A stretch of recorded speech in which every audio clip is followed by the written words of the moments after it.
Assalamualaikum warahmatullahi wabarakatuh. Apa kabar Ananda semua? Hari ini kita akan belajar tentang pantun. Apa itu pantun?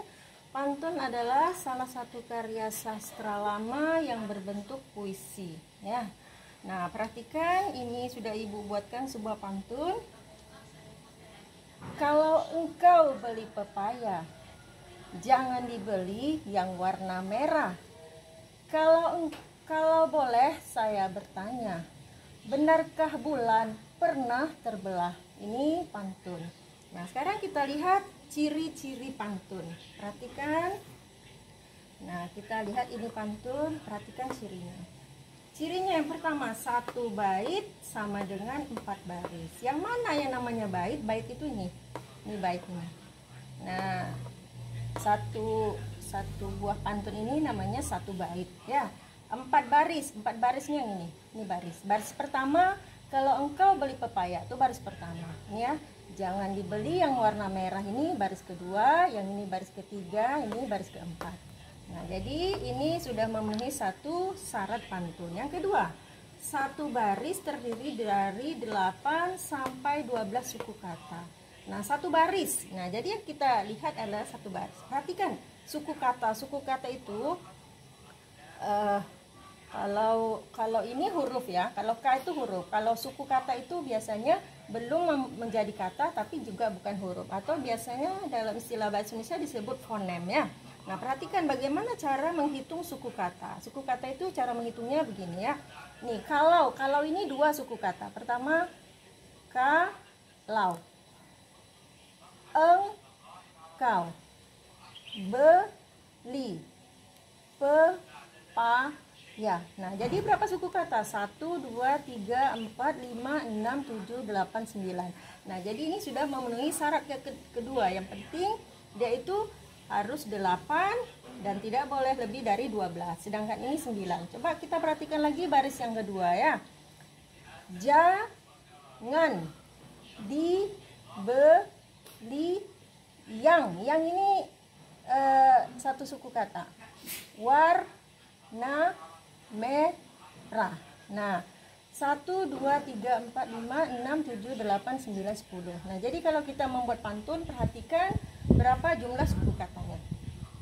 Nah, ini yang selanjutnya baris ketiga. Kalau 1, 2, 3, 4, 5, 6, 7, 8, 9. Ini 9 cukup. Yang ini benarkah, ya? 1, 2, 3, 4, 5, 6, 7, 8, 9, 10. Nah, jadi ini sudah sesuai dengan ciri pertama dan ciri kedua. Kita lihat ciri yang ketiga, bersaja AB-AB. Apa itu saja? Saja adalah persamaan bunyi.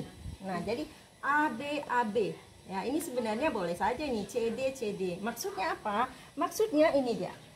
Baris pertama A. Baris ketiganya A juga. Baris keduanya H. Baris keempatnya H. Ini artinya, perhatikan ke sini lagi, A, B, A, B. Baris pertama, kedua, ketiga, keempat. Artinya, baris pertama ini sama dengan baris ketiga. Baris kedua sama dengan baris keempat. Nah, ini dia. Nah, jadi kalau misalnya di sini bunyinya I, baris ke-1 bunyinya I, baris ketiga harus I juga. Nah, kalau di sini bunyinya S, di sini harus bunyinya S juga. Ini artinya pantun itu bersaja AB, ya. Jadi baris pertama dan kedua tidak boleh sama. Baris ketiga harus sama dengan baris ke-1, baris keempat harus sama dengan baris kedua.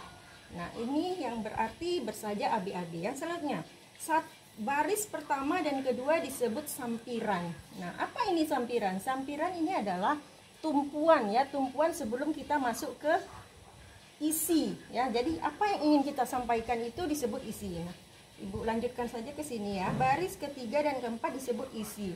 Nah, jadi pantun ini terbagi menjadi 2. Yang ini namanya sampiran, ya. Nah, sedangkan yang ini namanya isi. Nah, sebenarnya dalam pantun itu yang ingin kita sampaikan adalah yang baris ketiga. Maksud kita berkomunikasi menggunakan pantun adalah kita ingin menyampaikan sesuatu yang ada di baris ketiga dan keempat. Nah, ini dia. Jadi dalam pantun ini apa yang hendak Ibu sampaikan? Jadi Ibu ingin menyampaikan, ingin bertanya ya. Nah, ingin bertanya, benarkah bulan pernah terbelah? Nah, jadi isi dari pantun itu ada pada baris ketiga dan keempat. Nah, inilah yang disebut dengan ciri-ciri pantun. Nah, jadi dalam pantun ini semua cirinya sudah terpenuhi. Nah, kita lanjutkan lagi ya Nanda. Sekarang kita belajar bagaimana cara membuat pantun. Perhatikan, cara membuat pantun yang pertama adalah kita tahu apa yang akan kita sampaikan. Nah, jadi sekarang kita akan menyampaikan apa? Kita mau berbicara tentang apa? Nah, sekarang Ibu contohkan cara membuat pantunnya. Ibu masih menggunakan yang ini ya, ini pantun bertanya ya. Nah, jadi pertama kita buat adalah, kalau ini pantun kan ada 4 baris ya. Nah, pantun itu 4 baris. Nah, jadi yang kita buat adalah pada baris ketiga, yaitu isinya. Nah, sekarang begini.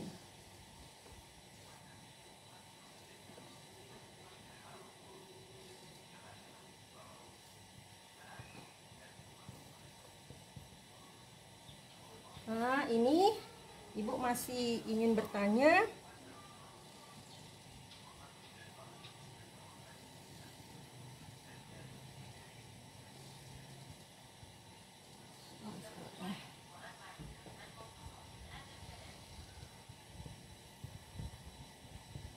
Nah, ini isi pantunnya yang akan kita sampaikan ini ya.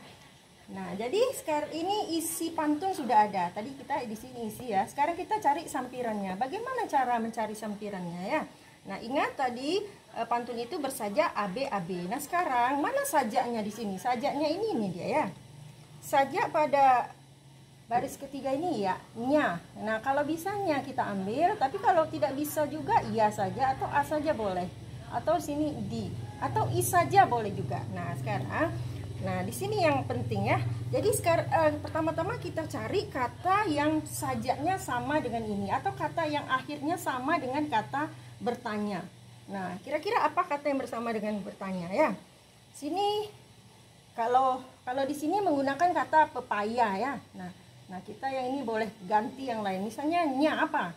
Nya itu bisa misalnya negara ya. Boleh negara, boleh nama hewan, boleh nama buah-buahan atau tumbuhan, atau nama benda.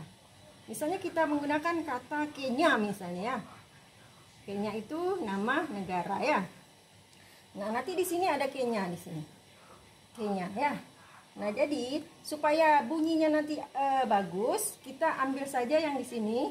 Yang baris ketiga kita samakan. Jadi kalau titik-titik Kenya. Nah, kira-kira apa tuh kalimat yang berbunyi kalau titik-titik Kenya? Nah, kita cari saja yang mudah ya. Nah,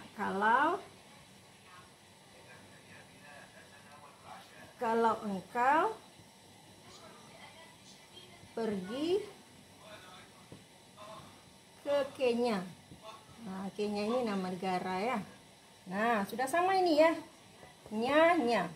Kalau engkau pergi ke Kenya. Nah, sekarang kita cari kata yang akhirannya berbunyi di atau berbunyi i ya.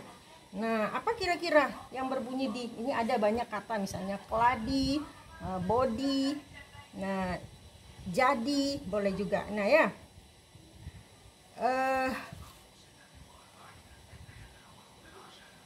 nah kodi, misalnya ibu menggunakan kata kodi ya, jadi titik-titik kodi. Kira-kira apa tuh? Yang nanti kalimatnya menyambung dengan kalimat baris pertama ya. Kalau engkau pergi ke Kenya, nah kira-kira apa nih? Di sini kodi misalnya. Kodi itu biasanya berhubungan dengan nama benda ya, nama barang. Nah, sekarang kita buat saja seperti ini. Ya. Bawalah baju agak sekodi. Nah, perhatikan ini di sama di ini. Nah, yang penting membuat pantun itu adalah bunyi akhirnya ya, bunyi akhirnya. Nah, perhatikan apakah pantun yang kita buat ini sudah memenuhi ciri-ciri pantun yang telah kita pelajari di awal tadi ya. Kita hitung sekarang suku katanya. Perhatikan. Kalau 1, 2, 3, 4, 5, 6, 7, 8, 9. Cukup 9. Yang ini. 1, 2, 3, 4, 5, 6, 7, 8, 9, 10. 10 cukup. Yang ini 1, 2, 3, 4, 5, 6, 7, 8, 9. Cukup. Yang ini 1, 2, 3, 4, 5, 6, 7, 8, 9 cukup juga. Nah, ini kalau cara menghitung suku kata, Ibu ulang lagi ya di sini. Apa, itu 2 suku kata ya. Tanda, 2 suku kata. Anak, 2 suku kata. Berbudi, 3 suku kata. Nah, jadi jumlah suku katanya sudah cukup, barisnya sudah cukup, ada sampiran, ada isi, kemudian bersaja AB-AB. Nah, inilah cara membuat pantun. Nah, sekarang kita bacakan pantunnya ya. Kalau engkau pergi ke Kenya, bawalah baju agak sekodi. Kalau boleh saya bertanya, apa tanda anak berbudi? Nah, jadi silakan Anda buat pantun yang bagus. Nah, usahakan ketika kita membuat pantun, carilah kalimat-kalimat yang baik dan bermanfaat ya. Nah, sekian saja Nanda.